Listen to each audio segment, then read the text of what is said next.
Good morning everyone, welcome back to our daily current affair series.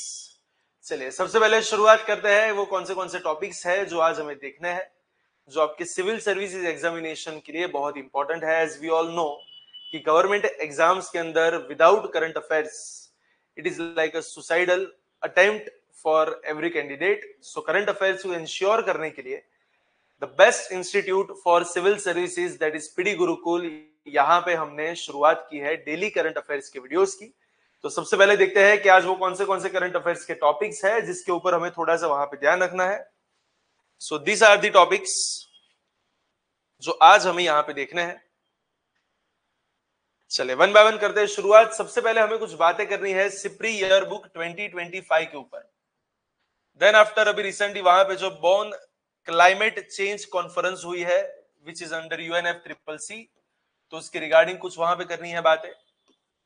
नोथोपेजिया leaves जो है वो क्यों न्यूज में है, क्या है ये नोथोपेजिया लीव्स, तो उसके बाद उसके रिगार्डिंग कुछ बातें करनी है। एंड देन आफ्टर एक्सरसाइज शक्ति which is conducted between India and France, और लास्ट में कुछ लाइटनिंग वगैरह हुई है जिसकी वजह से कुछ 13 लोगों की वहां पे डेथ हुई है।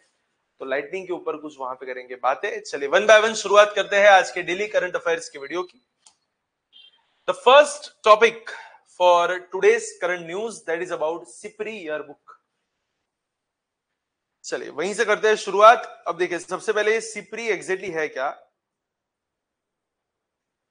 एक इंस्टीट्यूट है जिसका नाम है Stockholm international, that is SIPRI, Stockholm international peace research institute.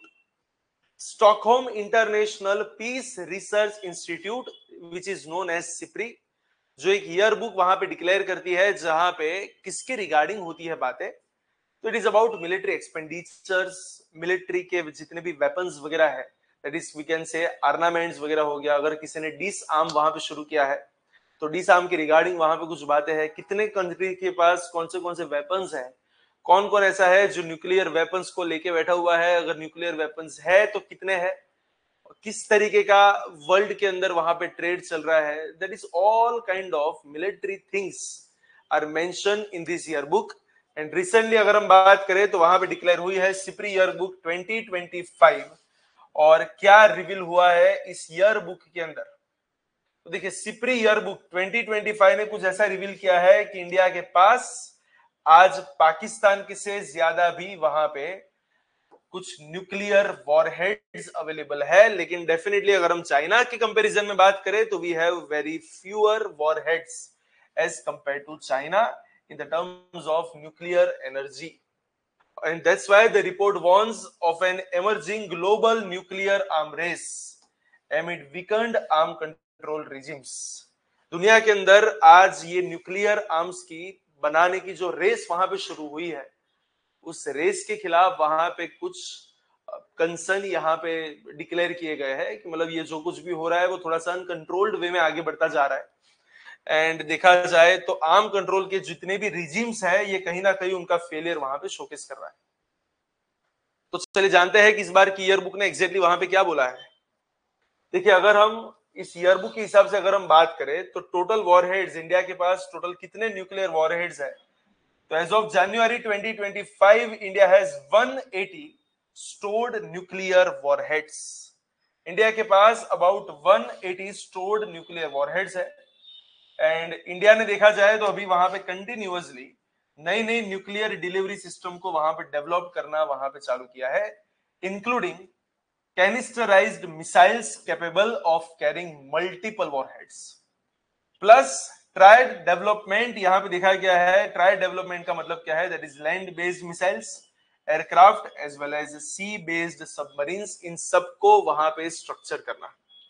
एक स्ट्रेटेजिक शिफ्ट वहां पे दिखाई दिया है, that indications suggest a move towards mating warheads with launchers in peace time, changing India's traditional D-alerted posture. जो सालों से एक डी-अलर्टेड वाली जो इमेज है इंडिया की, उस इमेज को यहाँ पे थोड़ी सी चेंज मिला है और थोड़ा सा वहां पे कुछ शिफ्ट हुआ है। और इंडिया भी देखा जाए तो वहां पे न्यूक्लियर वॉरहेड्स के अंदर बहुत ही आगे बढ़ता जा रहा है। दूसरी साइड पे अगर हम पाकिस्तान की कुछ करें बातें, then what is the capacity of Pakistan? तो पाकिस्तान के पास टोटल अबाउट 170 के आसपास वॉरहेड्स है, जबकि इंडिया के पास कितने थे? That is about 180। और पाकिस्तान भी अभी वहां पे देखा जाए तो फिजाइल मटेरियल प्रोडक्शन को वहां पे एक्सपांड कर रहा है और कुछ डेवलप कर रहा है नई डिलीवरी सिस्टम की, with the arsenal likely to grow this decade. Primary focus उनका क्या है? तो वो बहुत क्लियर है कि उनका एक ही प्राइमरी फोकस है कि भैया कुछ भी करके इंडिया को वहां पे नष्ट करना। एंड दैट्स व्हाई वो जितने भी मिसाइल्स या फिर जो भी सिस्टम्स वहां पे डेवलप कर रहे हैं, majorly they are short range tactical weapons, क्योंकि उनको वहीं बहुत दूर वहां पे मारने के लिए किसी को नहीं जाना है, नजदीक में ही दुश्मन है। तो इंडिया और पाकिस्तान दोनों एक दूसरे के खिलाफ वहां पे कुछ वेपन्स को क्रिएट कर रहे हैं और पाकिस्तान इसीलिए शॉर्ट रेंज वेपन्स के ऊपर ज्यादा फोकस कर रहा है। And at the same time अगर हम चाइना की बात करें तो चाइना के पास कितने न्यूक्लियर वॉरहेड्स अवेलेबल है, ऐसा बोला गया है, that is about 600। See India has about 180, Pakistan has about 170, while the China has about 600 weapons and growing at 100 per year since 2023, and around 350 new intercontinental ballistic missiles developed across desert and mountain bases. Shift in the posture. China may now keep warheads mounted on missiles during peacetime, departing from the past practices. और अगर हम पूरी दुनिया की बात करें तो global trends, क्योंकि देखा जाए तो अभी वहां पे टेंशन बहुत ज्यादा बढ़ता जा रहा है दुनिया के अंदर, एंड स्पेसिफिकली अगर हम बात करें 2025 की तो बहुत सी चीजें यहाँ पे हमको देखने को मिली है। शुरुआत हुई थी इंडिया पाकिस्तान के वॉर के रिगार्डिंग, और अभी रिसेंटली वहां पे इजराइल और ईरान वो दोनों आमने सामने आ चुके हैं, और यूएस भी वहां पे कहीं ना कहीं पे डायरेक्टली इंडायरेक्टली इजराइल के पक्ष में वहां पे खड़ा है। तो बहुत सी बार ये सब क्वेश्चंस आ जाते हैं कि दुनिया के अंदर ये सब कहाँ पे आज है, क्या है द ग्लोबल ट्रेंड्स। तो देखिए अगर हम पूरी ग्लोब की इन्वेंट्री की अगर हम बात करें तो there are about 12,241 nuclear warheads globally and 9614 in military stockpiles. और सबसे ज्यादा पावर्स किसके पास है? एक तो रशिया जो about 5459, that is about 5.5 thousand, that is 5500 के आसपास रशिया के पास है, एंड 5177 के आसपास यूएस के पास है। तो अगर हम बोल सकते हैं इन दोनों के ऊपर से कि रशिया एंड यूएसए वो पूरी दुनिया के वॉरहेड्स का 90%, 90% वो दोनों वहां पे लेके बैठे हुए approximately. And what is deployment rate? Around 2100, that is 2100 warheads are in high operational alert status. And what is about the modernization? All 9 nuclear powers, including UK, France, Israel, and North Korea, are actively upgrading or expanding their arsenals. सारे के सारे जितने भी nuclear powers है वो अपने Arsenal's को day by day वहां पे और ज्यादा एक्सपांड करते जा रहे हैं, जो दिखा रहा है कि लोग न्यूक्लियर वॉरहेड या वॉरहेड्स के ऊपर वहां पे ज्यादातर फोकस करते जा रहे हैं। And that's why there are arms control crisis. और इसी की वजह से वहां पे बोल सकते हैं कि न्यूक्लियर कॉन्फ्लिक्ट के रिस्क जो है वो डे बाय डे वहां पे राइज होते जा रहे हैं। जैसे कि हमने शुरुआत में बात की कि early 2025 so India Pakistan tensions over operation Sindoor, और उसके बाद टेक्नोलॉजी मल्टीप्लायर्स भी यहाँ पे बहुत बढ़ते जा रहे हैं, that is use of artificial intelligence, cyber warfare, quantum systems and space assets, जो इनको और ज्यादा वहां पे फ्रेगाइल एंड अनप्रिडिक्टेबल बना रहे हैं। तो किसी को नहीं पता है कि जब इतने ज्यादा न्यूक्लियर वॉरहेड्स जब वॉर के मैदान में वहां पे आ जाएंगे तो what will be the result, right?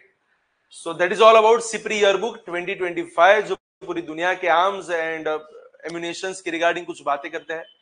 Military expenditures के ऊपर वहां पे कुछ डिटेल्स आती है, कौन से कंट्री के पास कितने न्यूक्लियर वॉरहेड्स है, तो एक्सेट्रा एक्सेट्रा डिटेल्स आपको यहाँ पे ईयरबुक के अंदर मिल जाएगी। चलिए नेक्स्ट टॉपिक के ऊपर आगे बढ़ते हैं, और नेक्स्ट टॉपिक के ऊपर आगे बढ़ने से पहले मैं आपको वापस एक बार बता दूं कि यूपीएससी एंड जीपीएससी क्लास 1-2 की नई batches PD Gurukul Ahmedabad as well as Gandhinagar branches पे हो चुकी है शुरुआत, और नेक्स्ट मंथ से नई बैचेस भी वहां पे और लॉन्च होने के लिए जा रही है। तो अगर अभी तक आपने एनरोल नहीं करवाया है तो इस नंबर के ऊपर आप आज ही एनरोल करवाए। You will get 3 days free demo sessions as well as up to 50% scholarships. तो आज ही इस योजना का वहां पे लाभ लीजिए और अपनी सिविल सर्विसेज की प्रिपरेशन को और एक नई डायरेक्शन वहां पे प्रोवाइड कीजिए, ताकि ऑफिसर्स बनने के आपके सपने को वहां पे साकार कर पाए। Plus you can also fill up the form which is given in the description box, right. तो अब डिस्क्रिप्शन बॉक्स का जो फॉर्म है उसको भी आप वहां पे फिल कर सकते हैं, ताकि हमारे जो स्टाफ मेंबर्स है वो आपको सामने से कांटेक्ट करेंगे for all the kind of questions regarding the preparation और exam pattern, syllabus, you can ask on this number. आपको सारी की सारी डिटेल्स यहाँ से प्रोवाइड की जाएगी एंड यू विल फाइंड कि कितनी बेहतरीन तरीके से हम यहाँ से आपको एक डायरेक्शन प्रोवाइड कर रहे हैं, एक स्टडी मटेरियल, एक स्टडी क्वालिटी यहाँ से आपको प्रोवाइड होती जा रही है, ताकि आपकी सिविल सर्विस की प्रिपरेशन बहुत बढ़िया तरीके से अपना आगे बढ़ा पाए। चलिए, और दूसरी एक चीज कि अगर किसी को इस लेक्चर की पीडीएफ चाहिए तो नीचे डिस्क्रिप्शन बॉक्स के अंदर आपको हमारे टेलीग्राम ग्रुप की एक चैनल भी मिल जाएगी। You can join that channel and all the PDFs are in dual languages, that is English as well as Gujarati. So all those aspirants जो गुजराती मीडियम के अंदर वहां पे प्रिपरेशन कर रहे हैं, तो आपके लिए भी ये वाली पीडीएफ अवेलेबल है। So you can download the PDF by joining our Telegram group, which is mentioned in the description box. चलिए नेक्स्ट टॉपिक के ऊपर थोड़ा सा और आगे बढ़ते जाते हैं। And which one is our next topic? And that is about Bonn Climate Change Conference 2025, जो जर्मनी के बोन सिटी में अभी रिसेंटली वहां पे हुई है शुरुआत। The Bonn Climate Change Conference 2025 began on June 16 in Germany with over 5,000 delegates participating to review the climate agreements and set the technical agenda for COP29. What is this Bonn Climate Change Conference? एक annual conference है जो किसके under में काम करती है, that is UNFCCC, United Nations framework convention on climate change, जो किसके ऊपर फोकस कर रहा है। ये जितने भी कॉन्फ्रेंस है या फिर UNFCCC है, उसका मेन फोकस कहां पे है? It focus on scientific, technical and implementation aspects of climate negotiations. इसकी एस्टैब्लिशमेंट कब हुई थी? तो पहली बार ये एस्टैब्लिश हुआ था in the year 1995 after signing the UNFCCC, that is United nation framework convention on climate change in the year 1992। और ये जो कॉन्फ्रेंस यहाँ पे हुई है, इसको किसने ऑर्गेनाइज वहां पे किया है? तो एक तो अगर ये UNFCCC के अंडर में काम कर रही है तो UNFCCC का वहां पे रहेगा सेक्रेटेरिएट, एंड सेकंड यहाँ पे जर्मनी की गवर्नमेंट ने इसको वहां पे किया है host, that is hosted in Bonn Germany, which is the home to the UNFCCC headquarters. अब बट ऑब्वियसली अगर क्लाइमेट चेंज के लिए यहाँ पे कॉन्फ्रेंस हो रही है तो what could be the objectives? उसके ऑब्जेक्टिव्स क्या हो सकते हैं? Preparation for COP summits, they are setting the technical and political groundwork for annual COP, that is conference of parties. It will definitely review the climate agreements. It will evaluates the implementation of past commitments, including those under Paris Agreement. Already सारे countries ने climate change के regarding जितने भी commitments किए हैं, तो उन सारे के सारे कमिटमेंट्स को यहाँ पे रिव्यू किए जाएंगे कि आप अपने कमिटमेंट्स को निभाने में कितने बढ़िया तरीके से आगे बढ़े हैं कि नहीं बढ़े। Plus it will promote science policy interface. It connects IPCC scientific assessment with the policy makers, और वहां पे फाइनेंस एंड टेक्नोलॉजी ट्रांसफर की कुछ बात है। It enables stakeholder participation. It involves civil society, indigenous groups and as well as experts in the climate dialogue. उसकी की feature कौन से है? तो यहाँ पे दो उसकी परमानेंट सब्सिडरी बॉडीज है। एक है जिसका नाम है SBI, जिसको बोलते हैं सब्सिडरी बॉडी फॉर इंप्लीमेंटेशन, जो क्लाइमेट एक्शंस के रिगार्डिंग जो भी वहां पे पूरे वर्ल्ड के अंदर स्टेप्स वगैरह लिए गए हैं उसको ट्रैक करने के और उसको रिव्यू करने का वहां पे काम करते हैं। And second one is SBSTA, that is subsidiary body for scientific and technological advice, जो एडवाइस रिगार्डिंग वहां पे करेंगे काम। और multilateral participation will be there, that it involves United Nation members, NGOs, scientists, industry stakeholders, etc. etc. कुछ नए नए वहां पे रोड मैप्स वगैरह वहां पे बनाए जाएंगे, and that is all about this bone climate change conference.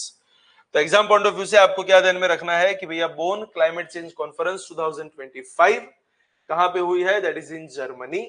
और उसकी थीम इस बार कौन सी थी? That is operationalising the global goal on adaptation. So that was the theme. Actually ये जो थीम थी दैट वाज जीजीए, जिसको बोला जाता है global goal on adaptation. It was a part of Paris Agreement, but it gained traction only in COP28, which was in Dubai. So that is all about Bonn Climate Change Conference, which is under UNFCCC. Exam के point of view से एक बहुत बढ़िया सा current affair का news एक ये भी है, and that is about Nothopegia leaves. क्या है ये नोथोपेजिया लीव्स? अभी रिसेंटली इंडिया में about 24 million years old, 24 million, that is about 2.4 CR, लगभग अपने बोल सकते हैं कि 2.5 करोड़ साल पुराने कुछ लीव्स वहां पे पाए गए हैं। कहां से वाले लीव्स हमें मिले हैं? फ्रॉम आसाम के अंदर रही एक फील्ड जिसको बोला जाता है माकुम फील्ड।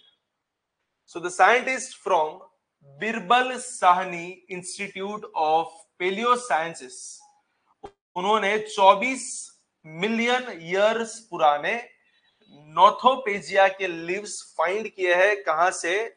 आसाम के माकुम कोल्ड फील्ड से।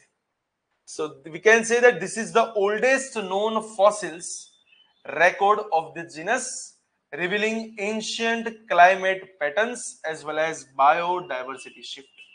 जब आपको इतने पुराने साल के कुछ फॉसिल्स वहां पे पाए जाते हैं, तो on the basis of fossils you can estimate कि भैया इतने साल पहले यहाँ पे कौन सी क्लाइमेटिक कंडीशंस रही होगी, कौन सी बायोडाइवर्सिटी की पैटर्न वहां पे रही होगी, and what could be the matters कि जो फॉसिल्स है वो आज वहां पे नहीं मिल रहे हैं, बहुत ही कम मिल रहे हैं, राइट? तो आज हमें यहाँ पे यही ट्रीज अब आज की डेट में वहां पे कभी नहीं मिल रहा है, लेकिन उसके फॉसिल्स वहां से मिले हैं जो बताते हैं कि लगभग आज से 2.5 करोड़ साल पहले कुछ ना कुछ वहां पे ये ट्रीज के नाम का कुछ तो था, और उसी के चलते ये वाले फॉसिल्स हमको वहां पे पाए गए हैं। सो सबसे पहले देखते हैं कि क्या है ये Nothopegia leaves. A genus of flowering plants belonging to the, यहां पे जो वर्ड है वो आपको थोड़ा सा वहां पे ध्यान में रखना है, दैट इज एनाकार्डियस, एनाकार्डियसी, यस भी बोल सकते हैं, यसी भी बोल सकते हैं, that is called as anacardiaceae family. Anacardiaceae family का एक फ्लावरिंग प्लांट जिसका नाम है, उसके जो लीव्स है उसका नाम है दैट इज नोथोपेजिया लीव्स। ये मैंगो जिस फैमिली से बिलोंग करता है, बस वही फैमिली वाला है, that is Anacardiaceae family. It includes several tropical tree species. ये जो फैमिली है एनाकार्डियसी फैमिली, वहां पे बहुत से ट्रॉपिकल ट्री की स्पीसीज वहां पे आ जाती है, which are known for their ecological and medicinal importance. उनका प्रेजेंट हैबिटेट कहां पे है? आज ये कहां पे पाए जाते हैं? Currently they are found in western Ghats, which is a biodiversity hotspot in India। और उसके अगर हम फॉसिल्स की डिस्कवरी की बात करें तो वह ये नोथोपेजिया फॉसिल्स हमें कहां से मिले हैं? From Assam Makum cold field, जो अप्रोक्सीमेटली ऐसा माना जाता है कि 23 या 24 मिलियन ईयर्स अगो के ओलिगोसीन एपोच के टाइम के वहां पे कुछ है। इस लीव्स के की फीचर्स क्या है? So they are broad reticulate veined leaves adapted to warm humid tropical climate. कौन से क्लाइमेट को ये अडॉप्ट करता है? दैट इज वार्म, थोड़ा सा वार्म होना चाहिए। ह्यूमिड का मतलब थोड़ा सा एटमॉस्फेयर जो है वो थोड़ा सा गीला होना चाहिए, that is humid tropical climates. Fossils resembles modern western Ghat species indicating a past distribution in the north east India. Fossils के ऊपर से हम बोल सकते हैं कि आज जो हमें वेस्टर्न घाट्स के अंदर जो स्पीसीज मिल रही है वो कभी ना कभी किसी जमाने में वो नॉर्थ ईस्ट इंडिया वाले जोन में भी वहां पे अवेलेबल थी। और क्यों ये नॉर्थ ईस्ट इंडिया से एक्सटिंक्ट हो गई, तो उसके रीजंस शायद ये माने जाते हैं कि अफ्रीका से अलग होने के बाद जैसे ही हमने वहां पे यूरेशिया की ओर ज्यादा वहां पे मूव किया, तो बिकॉज ऑफ दैट मूवमेंट, वो जो मूवमेंट हमारी हुई which is known as tectonic shift, और उसकी वजह से जो हिमालयन अपलिफ्टमेंट वहां पे हुआ, उसने शायद इस रीजन की पूरी जियोग्राफी को वहां पे कुछ चेंज कर दिया। एंड बिकॉज ऑफ दैट ऐसे लीव्स जो है या फिर ये जो ट्रीज है वो आज हमें नॉर्थ ईस्ट में नहीं पाए जाते हैं, वो आपको वेस्टर्न घाट वाले जोन के अंदर आपको शायद मिल जाएंगे। तो टेक्टिकल मूवमेंट्स शायद उसका एक रीजन बन सकता है। और क्या रीजंस हो सकता है उसके एक्सटिंक्ट होने के? तो changes in the rainfall, temperature and wind patterns, as well as Northopesia migrated southwards, surviving in the climatically stable Western Ghats. कि शुरुआत में वो नॉर्थ ईस्ट में थे, उसके बाद उन्होंने धीरे धीरे वहां पे एक स्टेबल क्लाइमेट के अंदर वहां पे थोड़ा सा मूव किया, which is in the western Ghat. Exactly ये माकुम कोल फील्ड कहां पे है? It is located in Tinsukia district of Assam, within the Dibrugarh Tinsukia coal belt, which is rich in tertiary period fossil records as well as peat based coal deposits. कुछ ज्यादा वहां पे heavy coal नहीं मिलता, लेकिन peat based coal आपको वहां पे मिल जाएगा. Right, so that is all about this Makum coal field. चलिए, अगर नेक्स्ट करंट अफेयर की बात करें तो रिसेंटली वहां पे एक्सरसाइज शक्ति फाइनली हो चुकी है कंडक्ट. सो एक्सरसाइज शक्ति 2025. व्हाट इज एक्सरसाइज शक्ति? तो बस आपको ये पता होना चाहिए कि कौन से दो कंट्री के बीच में वाली एक्सरसाइज वहां पे की जाती है. तो it is a joint Indo French military drill which is being held from 18 June to July 1st at Camp Larzac, which is in southern France. Southern France के कैंप लार्जेक के अंदर वहां पे इंडिया और फ्रांस की एक जॉइंट मिलिट्री एक्सरसाइज जिसका नाम है एक्सरसाइज शक्ति. और ये दोनों कंट्रीज वहां पे करते हैं पार्टिसिपेट, जो इनकी इंटरऑपरेबिलिटी और दोनों कंट्री के बीच में कोऑर्डिनेशन को बढ़ाने के लिए वहां पे की जाती है. राइट, सो इंडिया का, अगर हम इंडियन आर्मी की बात करें तो यहाँ पे जम्मू एंड कश्मीर राइफल्स के कुछ जवान वहां पे हुए पार्टिसिपेट. और फ्रेंच आर्मी की अगर हम बात करें तो उनकी 13th foreign legion half brigade वहां पे हुई शामिल, और उन्होंने मिलके यहाँ पे एक्सरसाइज करने वाले हैं. दैट इज अबाउट एक्सरसाइज शक्ति बिटवीन इंडिया एंड फ्रांस. और अगर हम सिग्निफिकेंस की बात करें तो डेफिनेटली हमारी मिलिट्री डिप्लोमेसी है उसको और ज्यादा वहां पे स्ट्रेंथन करेगी. हमारे जो डिफेंस टाइज है उसको और ज्यादा वहां पे डीपन वहां पे कर सकते हैं. प्लस हमको पता होना चाहिए कि ऑलरेडी हमारे पास जो राफेल एयरक्राफ्ट है वो भी बेसिकली फ्रांस से ही हमने लाए हुए हैं. तो ये सब अलग अलग चीजों के अंदर डिफेंस की मैटर्स में ये बहुत इफेक्ट करता है जब भी आप किसी कंट्री के साथ इस तरीके की ड्रिल वहां पे कंडक्ट करते हैं. It also enhances our strategic cooperation in Indo-Pacific as well as global security architecture. It builds trust, communication, and coordination between these two professional forces. And after that, the last current affair, which is about lightning. क्या हुआ है अभी lightning का? क्यों है ये अभी recent news के अंदर? चले तो लाइटनिंग के बारे में भी वहां पे थोड़ा सा देख लेते हैं कि क्यों है अभी न्यूज में. सो रिसेंटली एक घटना यहां पे हुई है that about 13 people were killed by lightning strikes across Bihar in the past 24 hours. और उसके लिए बिहार गवर्नमेंट ने वहां पे 4 लाख एक्स ग्रेशिया वहां पे डिक्लेयर किया है for each family as well as for their, जितने भी वहां के सिटीजन्स हैं जो भी वहां पे रहते हैं उनके लिए कुछ सेफ्टी गाइडलाइंस को भी वहां पे फॉलो करने की अर्ज वहां पे की है. सो अबाउट 13 पीपल यहाँ पे लाइटनिंग की वजह से उनकी हुई है death in the past 24 hours. And because of that ये जो लाइटनिंग वाला इश्यू है वो वापस वहां पे हुआ है एमर्ज. ये थोड़ा जियोग्राफिकल एस्पेक्ट रहेगा, तो आपकी जियोग्राफिक जितने भी आपकी स्टडी है तो उसको थोड़ा सा वहां पे टेस्ट करेंगे आज हम. तो देखते हैं चलिए लाइटनिंग के बारे में. What is lightning? A natural electrostatic discharge which is caused by static electricity which is built up in the thunderstorm clouds. It generates extreme heat about 50,000 Fahrenheit degree, rapidly expanding air causing thunder. 50,000 के आसपास वहां पे वो heat generate करती है. That's why it is more dangerous. और पूरे India में देखा जाए तो कौन से रीजन्स है जो इसके रिगार्डिंग थोड़े से वहां पे वल्नरेबल है. तो देखिए डेफिनेटली जहां पे बारिश बहुत ही ज्यादा होती है तो वहां पे तो आपको ये वाला सिनारियो मिलेगा ही मिलेगा. That is eastern and north eastern states, Bihar, Jharkhand, Odisha, west Bengal, Assam, थोड़े बहुत parts of MP, Chhattisgarh, Maharashtra, इन सब जगह के अंदर वहां पे लाइटनिंग के चांसेस थोड़े से ज्यादा है, क्योंकि एग्जैक्टली वहां पे उसके प्रिंसिपल क्या होते हैं. ये थोड़ा सा जियोग्राफिकल एस्पेक्ट है जो आपको यहाँ पे देखना है. ठीक है, the most important thing is that is charge separation in the clouds. यहाँ पे क्लाउड्स के अंदर water droplets as well as ice crystal and hailstones, इन सबके कोलिजन की वजह से वहां पे इलेक्ट्रिक चार्जेस का होता है तो एक सेपरेशन होने की वजह से जो पॉजिटिव चार्जेस है वो नीचे से ऊपर की ओर जा रहे हैं, पॉजिटिव जो है वो नीचे से ऊपर की ओर जा रहे हैं, जबकि जो नेगेटिव चार्जेस है वो ऊपर से नीचे की ओर आते जाते हैं।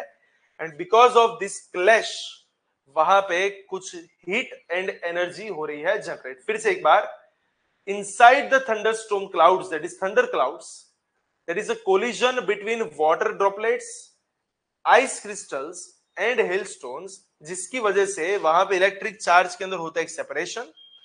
Positive charges rise to the top, वो ऊपर की ओर जा रहे हैं, and the negative charges accumulate at the bottom. धीरे धीरे पॉजिटिव चार्जेस जो है वो ऊपर की ओर वहां पे एक्यूमुलेट होते जा रहे हैं, नेगेटिव वाले जो है वो नीचे की ओर वहां पे एक्यूमुलेट होते जाते हैं, मतलब कि इकट्ठा होते जा रहे हैं। जैसे जैसे वो इकट्ठा होते जाएंगे वहां पे कुछ इलेक्ट्रोस्टैटिक बिल्डअप होना शुरू हो जाता है। The earth surface becomes positively charged in response to the cloud's negative base and further intensifying the electrical potential. So cloud का जो बेस है वो धीरे धीरे बनता जाता है नेगेटिव, और उसके सामने अर्थ जो है वो पॉजिटिवली चार्ज होती है, जो एक पूरा इलेक्ट्रिकल पोटेंशियल वहां पे इंटेंसिफाई करता है। When the electric field strength exceeds the insulating capacity of the air, the energy discharges violently as the lightning and balancing the charge difference. जैसे ही वहां पे इलेक्ट्रिक फील्ड स्ट्रेंथ जो है वो insulating capacity of the air से ज्यादा हो जाती है, एनर्जी वहां पे डिस्चार्ज होनी शुरू हो जाएगी, और वो इतनी क्विक हो जाती है कि उसको अपने लाइटनिंग का वहां पे नाम देते हैं। एंड पाथ ऑफ डिस्चार्ज वहां पे किस तरीके से रहेगा? The discharge can travel cloud to cloud, intra cloud और ground to cloud, producing a sudden flash of light and shock wave heard as a thunder. And significance of this hazard, अगर यहाँ पे लाइटनिंग हो रही है कहीं पे तो उसकी सिग्निफिकेंस क्या होती है? That lightning is one of India's leading natural disaster killers, especially affecting the farmers, labourers and outdoor workers. इन सबको वहां पे नेगेटिवली वो बेसिकली अफेक्ट करती है। On an average the lightning causes over 2000 deaths annually in India. एक साल के अंदर वो लगभग 2000 डेथ वहां पे लाइटनिंग की वजह से होती है। It also impacts our agriculture, rural livelihoods and contributes to climate vulnerability. और इसी के लिए गवर्नमेंट ऑफ इंडिया ने वहां पे इस हजार्ड के सामने पहुंच पाने के लिए कुछ स्पेशल इनिशिएटिव्स को वहां पे हाथ में लिया है। जैसे कि for example we have an app which is called as Damini app by IITM. It sends real-time lightning alerts within a 40-minute window based on the location. As well as we are also having lightning detection network and Doppler radars monitoring lightning strikes. IMD forecast भी कभी ना कभी वहां पे होता है, that it provides nowcast, short range as well as medium range alerts. So 2-3 घंटे का भी वहां पे अलर्ट भेजा जाता है, 1 से लेके 3 दिन से पहले, दैट इज उसके बीच में भी वहां पे कुछ शॉर्ट रेंज के अलर्ट्स वहां पे आते हैं। And lightning resilient India campaign, it targets over 80% reduction in the deaths through rural education. अगर आपको लाइटनिंग के खिलाफ वहां पे प्रॉपर एजुकेशन अगर आपके पास है, देयर आर सर्टेन वेज कि जिसके चलते आप लाइटनिंग की नेगेटिव इंपैक्ट्स को वहां पे दूर कर सकते हैं। Right, so that is all about this topic and that is all about our daily current affair news. तो इसी के साथ आज का ये वाला लेक्चर भी यहाँ पे करते हैं एंड, और कुछ नए करंट अफेयर्स के टॉपिक्स के साथ नेक्स्ट लेक्चर में वापस एक बार करेंगे वहां पे शुरुआत। तब तक के लिए all the very best for your preparation.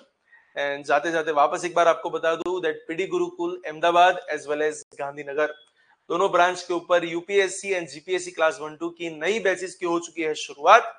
तो अभी तक अगर आपने एनरोल नहीं करवाया है तो इस नंबर के ऊपर आज ही कांटेक्ट करें, और you can also fill up the form which is given in the description box. Our staff member will definitely contact you soon. और प्लस अगर इस लेक्चर की आपको पीडीएफ चाहिए, then our Telegram group channel link is given in the description box. You can join that link and you can download the PDF. And if you are enrolling now, then you will get 3 days free demo sessions as well as up to 50% scholarship. तो आज इस programme का वहां पे benefit उठाए और आज इस नंबर के ऊपर कॉल करें। चलिए तो वापस एक बार मिलेंगे कुछ नए करंट अफेयर के टॉपिक्स के साथ। तब तक के लिए all the very best and thank you so much. आज का लेक्चर यहीं तक का रखते हैं।